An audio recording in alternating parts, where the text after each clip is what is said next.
출애굽기 강의 117탄이고요. 제목은 말씀의 광채라는 제목입니다. 출애굽기 34장 28절에서 35절까지 말씀 보도록 하겠습니다. 네, 28절부터 같이 읽도록 하겠습니다. 모세가 여호와와 함께 40일 40야를 거기 있으면서 떡도 먹지 아니하였고 물도 마시지 아니하였으며 여호와께서는 언약의 말씀 곧 십계명을 그 판들에 기록하셨더라. 모세가 그 증거의 두 판을 모세의 손에 들고 시내산에서 내려오니 그 산에서 내려올 때에 모세는 자기가 여호와와 말하였음을 말미암아 얼굴 피부에 광채가 나나 깨닫지 못하였더라.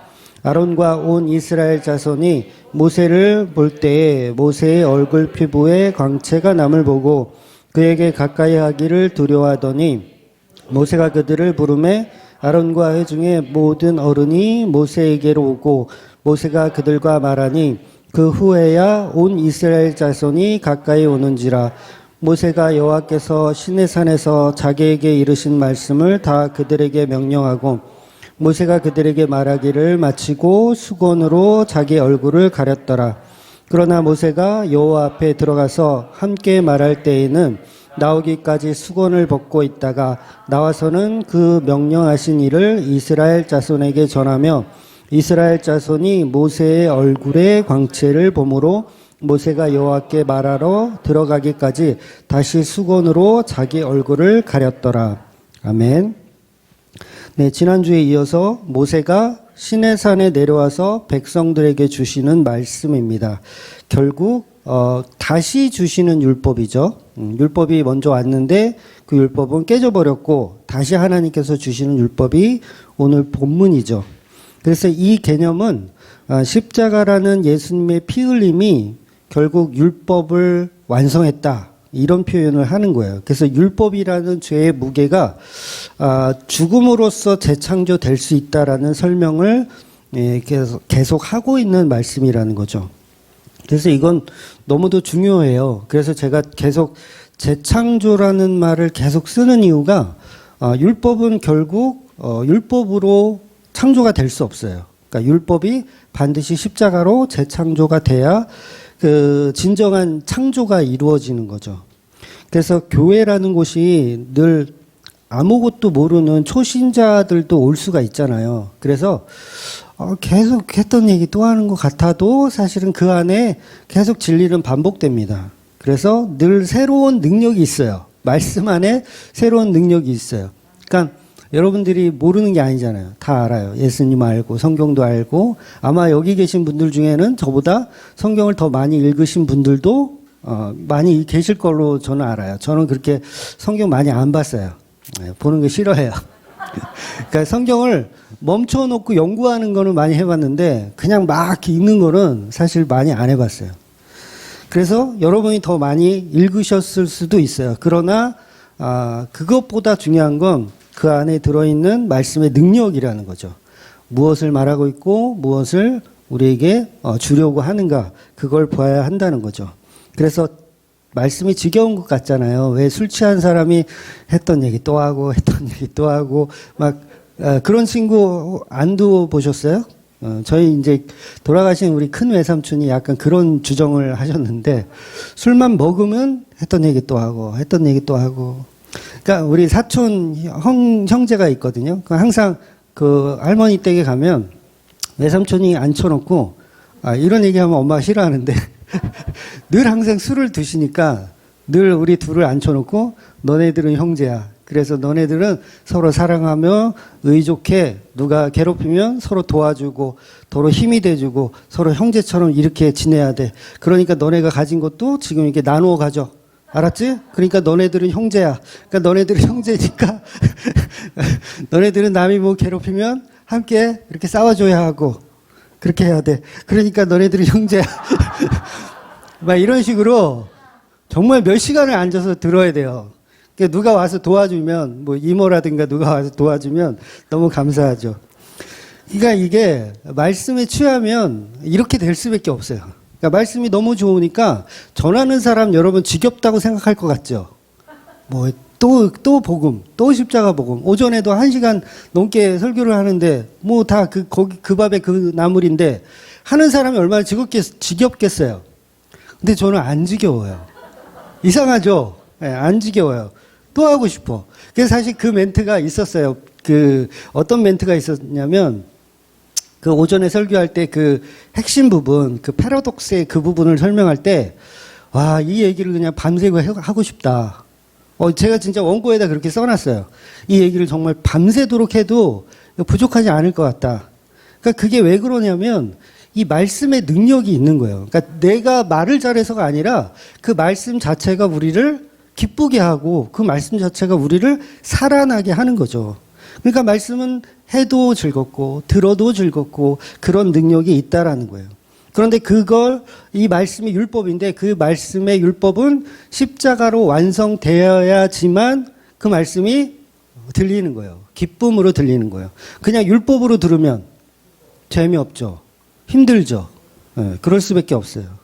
그래서 이제 내려오는 율법이 두 번째 율법인데 이 두 번째 율법에서 달라진 게 하나 있어요.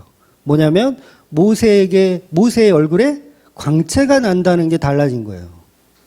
그래서 말씀을 전하는 것, 이 시내산에서 율법을 받고 내려오는 그 모세가 가졌던 얼굴의 광채, 같은 율법인데 빛으로 오신 모세가 됐어요. 빛으로 오신 예수.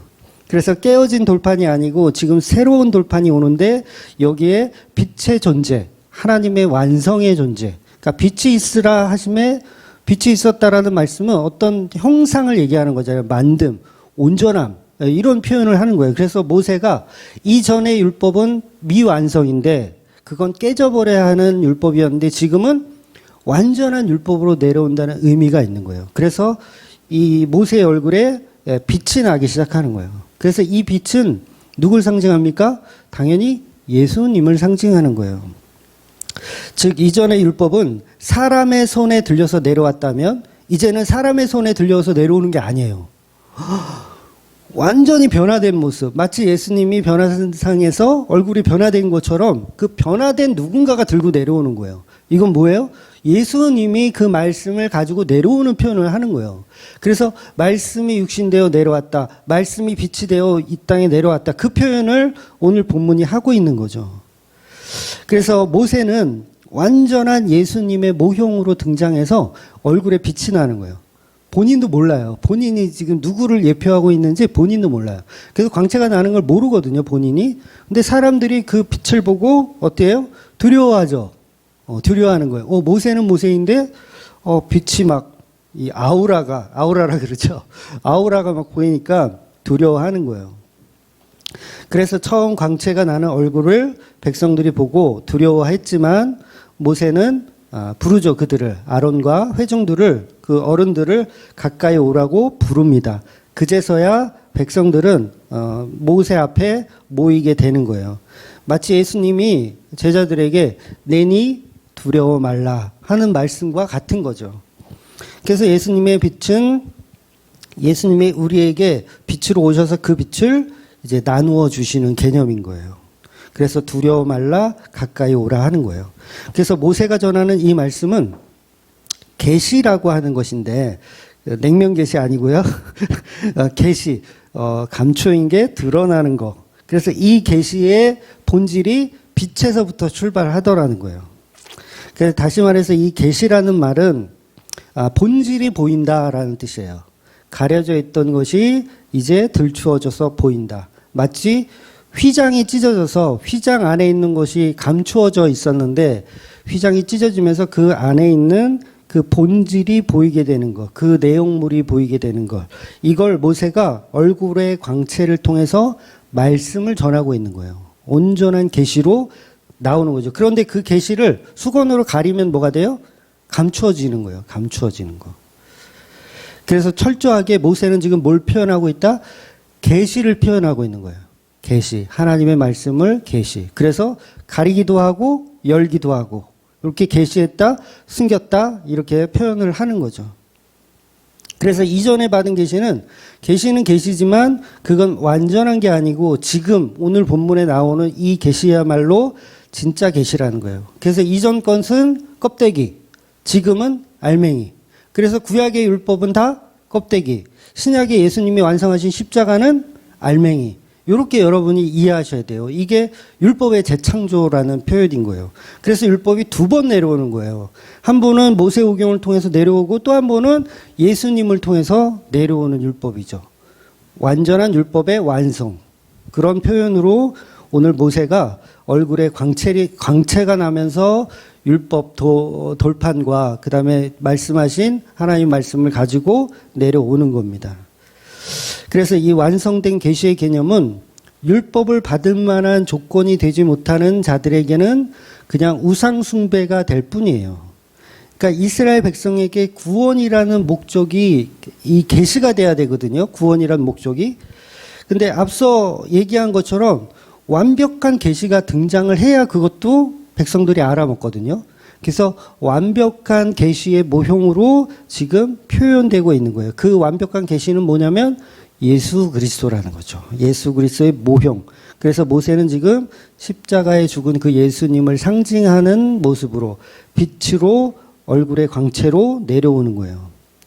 그래서 구약을 먼저 이렇게 보고 그 구약이 부족하다. 우리가 못하겠다. 할 수가 없다. 그랬을 때 뭐가 와야 되냐면 진짜 빛이 이제 내려와야 한다는 거죠. 그래서 완벽한 계시는 말씀이 육신되어 오신 그 빛으로 오신 그 예수. 그 예수님만이 완전한 그리스도의 모습으로 오신다는 거죠. 그래서 모세가 자꾸 출애굽기에서 계속 중보자의 모습으로 등장하잖아요. 중보자. 수건을 왜 벗었다 썼다 할까요? 그분이 중보자라는 거예요. 그 모세가 중보자라는 거예요. 그런데 그 중보자가 예수님이니까 철저하게 모세는 예수님의 예표로 지금 등장하고 있는 거죠. 그럼 이 계시가 어떤 계시냐라는 걸 우리가 또 봐야 되죠. 우리가 이미 나누었지만 모세가 지금 들고 내려오는 그 계시의 내용들이 뭐였어요? 일단은 십계명의 내용이고 그 다음에 성막 제조법이에요. 성막 제조법. 그 다음에 각종 제사법, 그리고 율법, 도덕법, 그런 법들을 갖고 내려오는 거예요. 그래서 이 모세가 갖고 오는 그 모든 법들의 본질은 예수 그리스도임을 표현하고 있는 거예요. 그러니까 우리가 지금 이제 2년 넘게 출애굽기를 지금 보잖아요. 117탄이면 2년이 훨씬 넘었죠. 2년 넘게 보는데, 예수님을 상징하는 것으로 2년 넘게 보신 거예요. 다른 얘기를 제가 한 적이 없어요. 그러니까 지겹게 117탄 동안 예수님만 얘기를 한 거예요. 곧 모세에게 빛나는 얼굴의 주인공 그 계시의 본질은 예수 그리스도이기 때문에 저는 2년 넘게 예수 그리스도만 출애굽기에서 계속 설명을 하더라는 거죠. 그래서 레위기로 이제 들어가면, 물론 이 출애굽기 끝나면 레위기 안 할 거예요. 레위기 나중에 할 겁니다. 레위기를 들어가면 모든 구약의 제사가 누구를 가리킨다? 예수님을 가리킨다. 그리스도의 숨겨진 계시예요, 이게 다. 그러니까 전부 마찬가지예요. 속죄제, 속건제, 번제, 화제, 소제 다 마찬가지예요. 전부 예수님을 상징해요. 이걸 숨겨진 계시라고 하는 거예요. 이렇게 계속 꽁꽁꽁꽁 숨겨놔요. 율법은 계속 예수를 숨겨놔. 그리고 어느 순간 그 율법이 빵 터지죠. 터지는 게 뭐냐면 십자가라는 그 사건이에요. 십자가가 서면서 모든 구약의 율법이 마치 잠금이 해제되는 것처럼 구약의 율법이 다 해제가 되는 거예요. 그러면 신약에 있는 성도들은 성령을 받으면 모든 구약의 말씀을 가지고 예수 그리스도였음을 알게 되는 거죠. 그 자체가 바로 예수님이 성육신에서 이 땅에 오신 그 자체, 요걸 계시의 완성이다 이렇게 표현하는 거예요. 그러니까 구약은 다 계시잖아요. 계시의 완성이 예수 그리스도다. 그래서 요한계시록의 시작을 보면 예수 그리스도의 계시라 이렇게 시작해요. 이게 괜히 써진 게 아니라 모든 계시의 완성은 예수 그리스도인 거예요. 다른 계시가 없어요. 오직 예수만 계시예요. 그러니까 모든 성경에서 이제 출애굽기를 끝나면 아마 지금 생각에는 말라기를 들어갈까 지금 생각 중인데, 말라기 역시 누구를 설명하는 책이겠어요? 예수님을 설명하는 책인 거예요. 그래서 신약에서는 특별 계시를 성경이라고 하거든요. 특별 계시. 계시가 뭐 별게 없어요. 성경이 계시예요. 다른 게 계시가 아니라. 그러니까 지금 말씀드린 대로 하나님의 계시가 결국 그리스도라는 거죠. 예수 그리스도. 그래서 성경은 뭘 전하는 책이다? 예수 그리스도를 전하는 책이다. 예수님이 십자가로 그 보혈로 그리스도가 되셨다라는 걸 표현하는 책들이라는 거죠. 이것이 바로 복음입니다. 다른 게 복음이 아니라 이것이 복음이에요. 근데 이 계시의 말씀, 예수 그리스도의 계시라, 이 계시의 말씀을 부정하면 전부 이단인 거예요. 빼버리면, 성경에서 요한계시록 마지막 끝날 때 그랬잖아요. 이 성경의 말씀을 빼거나 더하면 안 된다고 하시죠. 빼거나 더한다는 의미가 그냥 글자 수를 줄이거나 이 의미만 있는 게 아니에요. 물론 그것도 뭐 해당이 되겠지만, 진짜 뺀다는 건 뭐예요? 예수님을 빼면 안 되는 거예요. 구약의 모든 말씀을 가지고 예수 없는 설교를 했다. 그건 뭐 한 거예요? 뺀 거예요. 그걸 이단이라고 하는 거예요. 그리고 어떤 경우는 더하는 경우가 있죠. 거기다가 사람을 집어넣어. 예수로 해석해야 할 자리에 사람을 집어넣고 우리의 열정과 우리의 저거를 집어넣어. 그래갖고 해석해.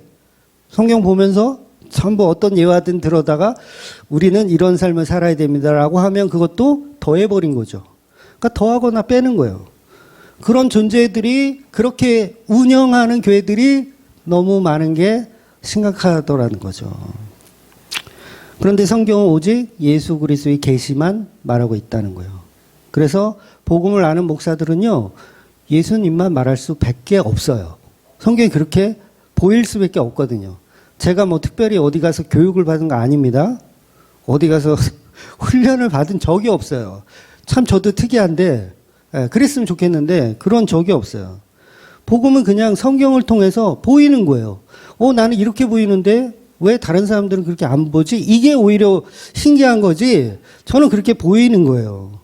모든 것이 예수 그리스도의 계시로 보여요. 그러니까 할례도 예수 그리스도의 계시로 보이고, 11조도 예수 그리스도의 계시로 보이고, 안식일도 예수 그리스도의 계시로 보이는 거예요. 공부하는 게 아니에요. 보이는 거예요. 그런데 그렇게 안 보면 어떻게 해요? 성경을 더하거나 빼게 되죠. 그러면 사사로이 성경을 풀어가는 거죠. 그래서 사사기의 모든 백성들이 다 자기의 뜻대로, 입맛대로 성경을 이해하고 풀어가고, 말씀은 자기를 치장하는 도구로 만들어 버리더라는 거죠. 오직 성경을 가지고 예수님이 그리스도임을 보셔야 성경을 제대로 보시는 겁니다.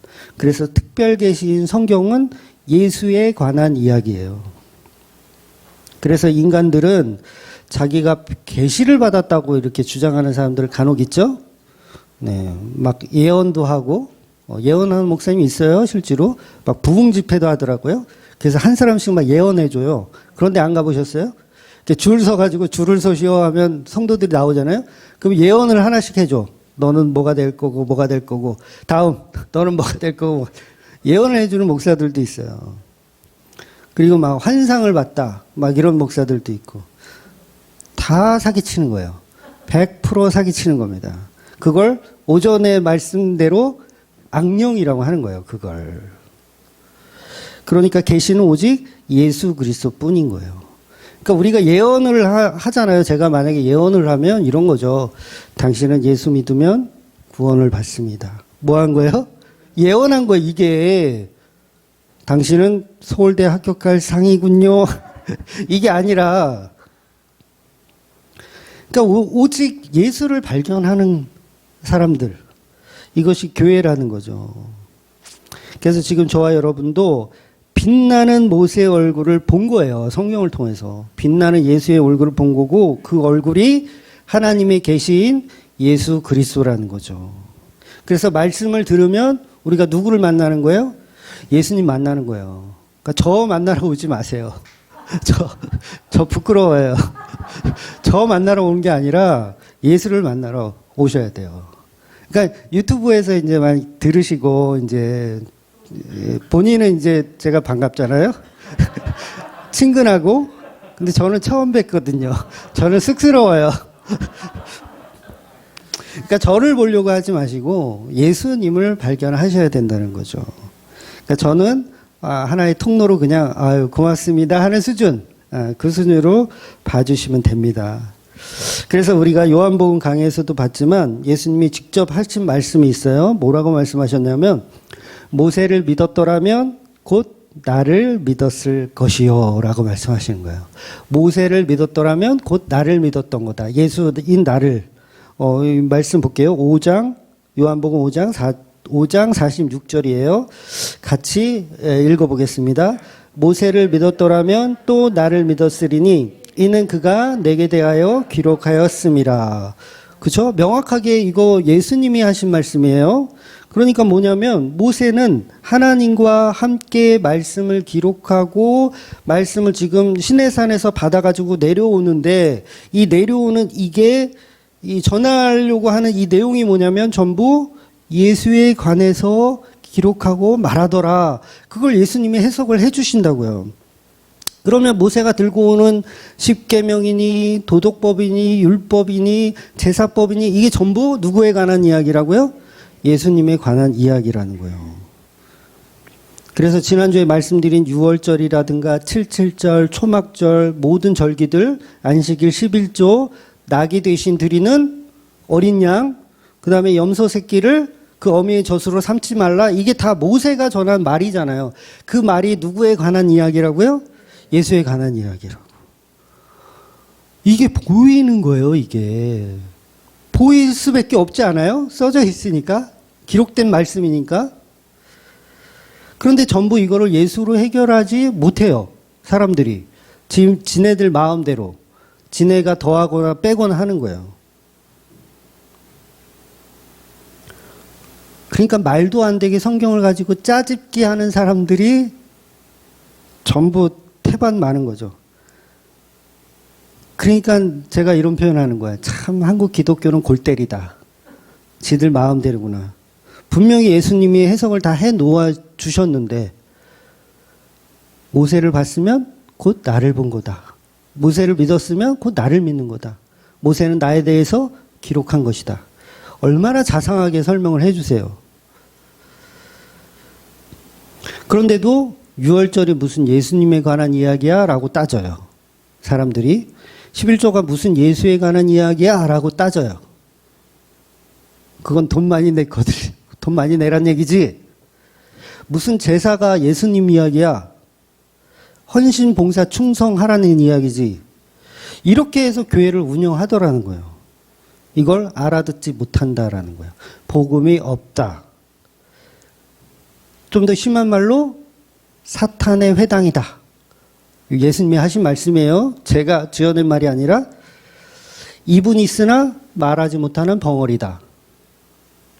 그러니 어떻게 이 예수님의 말씀을, 예수님이 하신 이 말씀을 빗대어 보자면 구약의 모든 지금 모세가 들고 있는 이 말씀이 예수 그리스도에 관한 이야기라고 연결을 안 할 수가 있냐고요.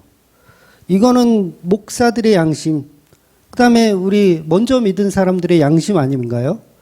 그렇게 보일 수밖에 없을 텐데, 그래서 예수님으로 연결하지 못하는 모세가 들고 있는 이 율법은 전부 속이는 말에 불과합니다. 연결하지 못하면 다 거짓말이에요. 그래서 잘못된 말들에 속으면 뭐가 된다고요? 사탄이 되는 거예요. 마귀가 되는 거예요. 근데 본인은 마귀인지 몰라요. 내가 왜 지옥 가는지 몰라. 근데 엉터리로 다 가리키잖아요. 오늘 본문 같은 경우도 목사님들이 많이 인용하는 본문이거든요. 모세의 얼굴에 광채가 난다. 하나님 잘 믿으면 얼굴에 광채가 나실 거예요. 얼굴이 참 예수님처럼 밝으시네요. 하나님을 만난 것 같으네요. 이런 얼굴이 선한 영향력을 끼칩니다. 모세처럼 얼굴에 광채가 나셔야 됩니다. 그래야지 사업이 번창하고요. 교회가 부흥되고요. 활짝 웃으세요. 자, 이렇게 설교를 하면 이걸 사꾼이라고 한다고요. 성경을 사사로이 푸는 사꾼이라는 거죠. 그래서 오늘 본문에서 모세가 하나님과 40일을 함께 지내며 떡도 먹지 아니하고 물도 마시지 않는데도 불구하고 얼굴에서 광채가 나는 거예요. 제가 옛날에 기도원을 자주 다닐 때 저도 기도원 많이 다녔거든요. 무슨 그 어린 놈의 새끼가 그렇게 기도원에 무슨 한이 그렇게 많은지 기도원을 막 일주일 막 보름 막 이렇게 들어가서 이렇게 기도했던 적이 있어요. 거기 이제 그 좀 큰 기도원에 가면 이제 금식 기도를 하시는 분들이 있거든요. 그러면 40일씩 하세요. 진짜로. 40일 금식 기도를 하는데 처음에 들어갈 때는 정상이냐 한 65kg 정도 되는 성인인데 40일 정도 금식을 하고 나면 어떻게 되는지 아세요? 거의 막 35kg? 38kg? 완전히 그 아프리카의 그 난민들, 난민이란 표현이 맞지 않죠? 아프리카 그 막 어린이들 있잖아요. 그 밥 못 먹어가지고 막 뼈만 앙상한 애들. 그런 모습으로, 흉측한 모습으로 변해요. 그런데 모세는 지금 40일을 떡도 먹지 않고 물도 먹지 않았는데도 불구하고 모세는 멀쩡하죠. 오히려 얼굴에서 광채가 날 정도예요. 자, 이게 무슨 얘기일까요? 바로 이것은 십자가 속에서 먹고 마심을 뜻하는 거예요. 십자가 속에서 먹고 마심. 그러니까 모세는 하나님이 주시는 예수님의 살과 피를 먹고 마셨다는 얘기예요. 예수님과 함께, 하나님과 함께. 그래서 모세가 식인종이란 말이 아니라 오전에 말씀드린 대로 예수님의 살과 피는 어떤 형상이 아니에요. 그렇게 또 믿으면 또 화채설이라는 또 주장을 하게 돼요. 그러니까 성찬식 할 때 이 포도주가 진짜 예수님 피로 변한다. 막 이런 말도 안 되는 얘기를 하게 되는 거예요. 그러니까 형상이 아니에요. 예수님의 살과 피는 형상이 아니라 말씀 자체를 말하는 거예요. 그 말씀을 먹고 마시면 배고프지 않고 목마르지 않더라는 거예요. 그래서 오늘 본문은 모세가 하나님과 함께 동거하기 때문에 예수님의 보혈의 공로를 가지고 하나님과 나눔을 가졌다는 이야기로 해석을 하셔야 돼요. 그래서 하나님과 인간이 영원한 중보자이신 십자가의 그 사랑에 더불어서 그 살과 피를 먹고 마시면 배고프지 않고 목마르지 않게 되는 거예요. 그래서 교회에서 식탁 교제를 우리가 하잖아요. 식탁 교회를 하지만 그것도 예수님의 공로로 인한 식탁 교제여야 그게 식탁 교제를 한 거지 그냥 우리가 먹고 마신다고 해서 식탁 교제가 되는 것은 아니라는 거예요. 그래서 예수님의 형상이 아닌 예수님의 말씀으로 나누는 거예요. 말씀 나눴죠. 오전에도 식사하시면서 이렇게 예수님 이야기 주고받고 안 하셨어요? 하셨죠? 물론 이제 우리 사생활 얘기도 하지만 사생활을 통해서 예수 그리스도를 또 이렇게 이야기하니까 그것도 그 안에 다 포함이 되는 거예요. 그래서 복된 말이라고 하는 거예요. 그걸 복된 말, 복음, 소식이라는 거예요. 그걸 예수님의 살과 피를 먹고 마셨다, 나누어 먹었다 이렇게 표현하는 거예요. 그래서 오전에도 말씀드렸죠. 예수님을 형상화해서 막 사진 같은 거 갖고 다니면서 막 예수님 사진이라고 이거 어떤 예언가가 이거 보고서 그린 거라고 막 그렇게 믿는 하나님이 아니에요. 그렇게 믿는 예수님 아닙니다. 그래서 오히려 그렇게 믿으면 예수님은 우상화하는 거예요. 우상 숭배를 하는 거죠. 그래서 뭘로 믿어야 되냐? 십자가의 언약, 십자가의 말씀, 그 언어로 믿어야 되는 거예요. 그래서 우리가 예수님을 복음으로 믿는 것이지 형상으로 믿는 게 아닙니다. 그러니까 오늘 모세는 하나님과 뭐 하고 있는 거예요? 예수에 관한 말씀을 나누고 있는 거예요. 시내산에서 하나님과 모세가 예수에 관한 이야기를 나누고 있는 거예요. 그래서 십계명만 받는 게 아니라 모든 절기를 다 받는 거예요. 그 안에서 절기, 성막 만드는 법, 그리고 그 다음에 여러 가지 율법들을 다 받는 거예요. 이 율법들이 뭘 상징한다 그랬어요? 예수님을 상징하니까 그 예수님을 먹고 마시고 나눴다는 거예요. 하나님이 시내산에서 모세와. 그러니까 배고프지 않죠.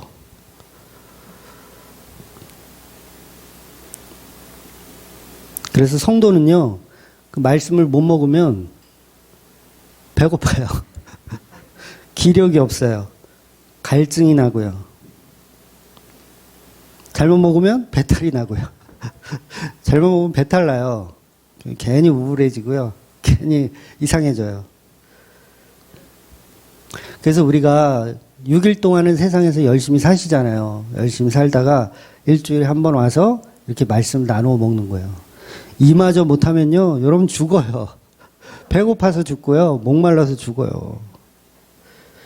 그래서 지금 이 모세가 하는 이 일은 예수님의 살과 피를 먹고 마셨다는 거예요. 그 40일입니다. 그래서 예수님이 모세의 말을 전부 나에 관한 이야기라고 말씀했으니까 모세는 40일 동안 안 먹어도 배부른 거예요. 그래서 예수를 먹는 성도들, 예수님을 마시는 성도들은 배고프지 않은 거예요. 목마르지 않아요. 그런데 성령을 받지 못한 세상 사람들은 이 말을 이해를 못하죠. 이해를 못해요.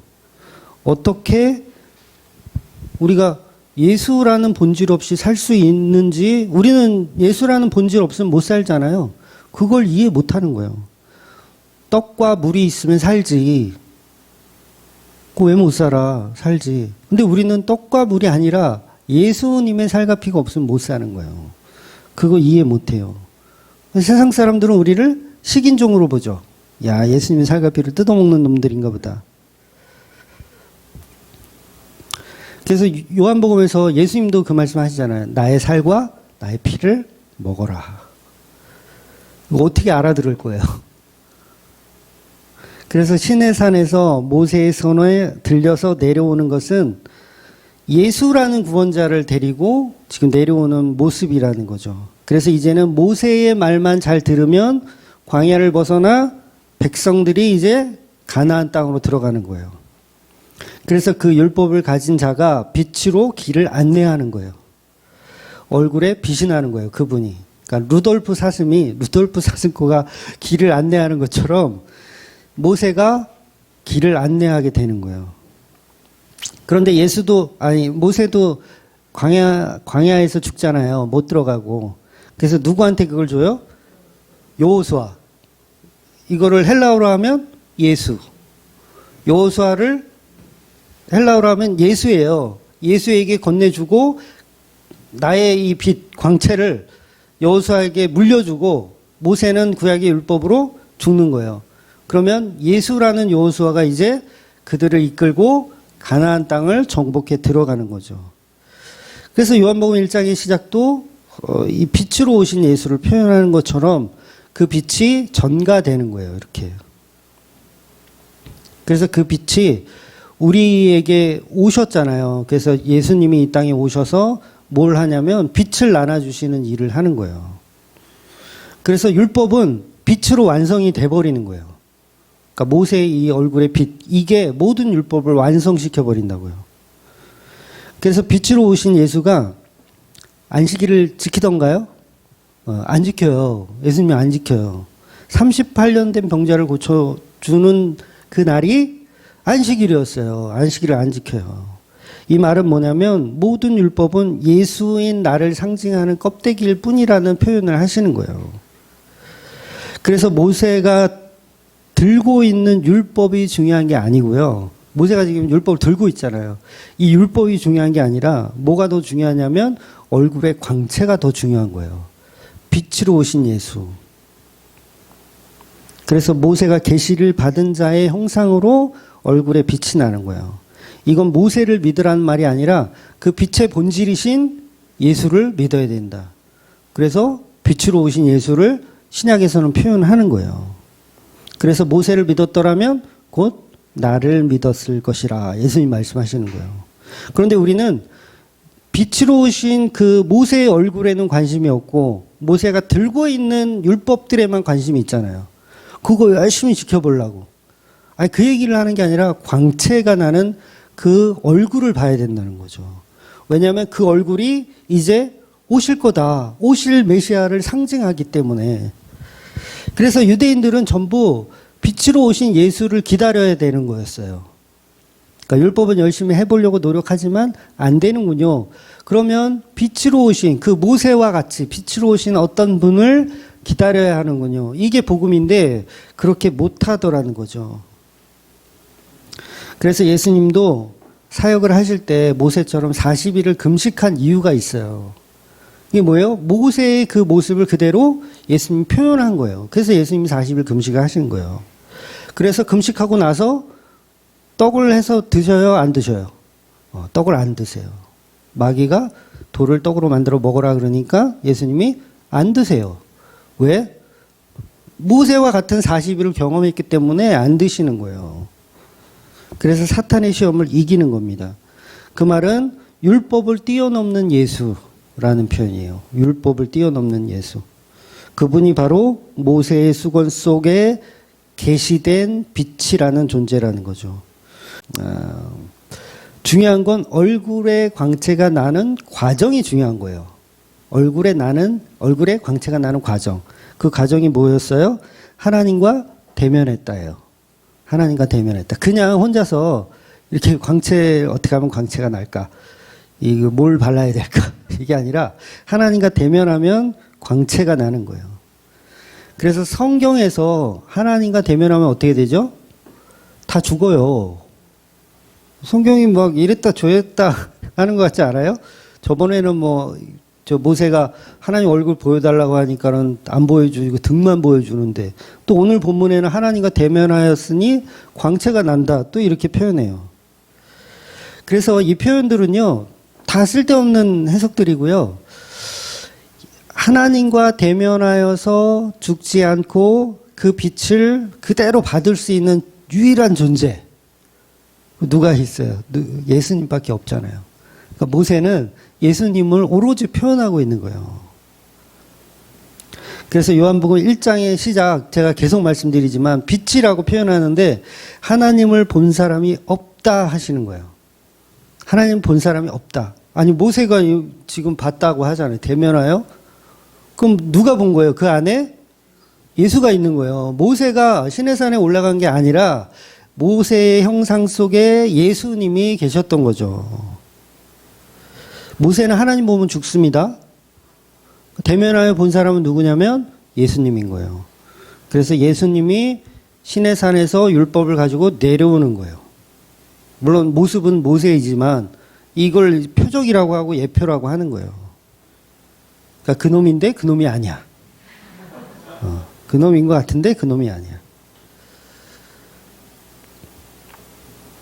그래서 오로지 모세는 지금 중보자로서 예수님의 모습을 그대로 표현하고 있는 거예요. 결국 모세는 하나님과 더불어 예수님의 살과 피라는 언약의 말씀을 먹고 마시는 존재로 표현하고 있는 겁니다. 그래서 배고프지 않고 목마르지 않고, 그래서 예수님이 누구든지 나에게 오면 목마르지 않을 것이다. 나에게 오라. 예수 안에 모든 해갈이 있어요. 그래서 저와 여러분은 그 천국을 맛보면서 사셔야 돼요. 예수라는 천국. 예수를 만나면 누구를 만났다? 하나님 만난 거예요. 나를 본 자가 하나님을 보았다 라고 표현하잖아요. 그러니까 우리는 예수만 믿으면 얼굴에 광채가 나는 건 그건 일도 아닌 거죠. 물론 광채가 날라고 믿는 게 아니라 광채라는 자체가 뭐예요? 예수를 표현하는 거잖아요. 그러니까 성도가 예수님을 만나면요, 뭐가 나와요? 광채가 나와요. 그 광채는 예수죠. 그러면 어떤 사람이 성도야. 근데 이 사람이 예수를 믿어. 찌르면 뭐가 나와요? 예수가 나오는 거예요. 이 사람 찌르면 예수 나오고 저 사람 찌르면 예수 나오고. 근데 찔렀는데 계속 사탄이 나와. 마귀가 나오고 귀신이 나와. 이거 어떻게 하자는 거야. 그래서 어떠한 상황에서도 예수만 나올 수 있는 그 광채를 간직한 저와 여러분이 되시기를 주의 이름으로 축원드리겠습니다. 아멘. 기도하겠습니다.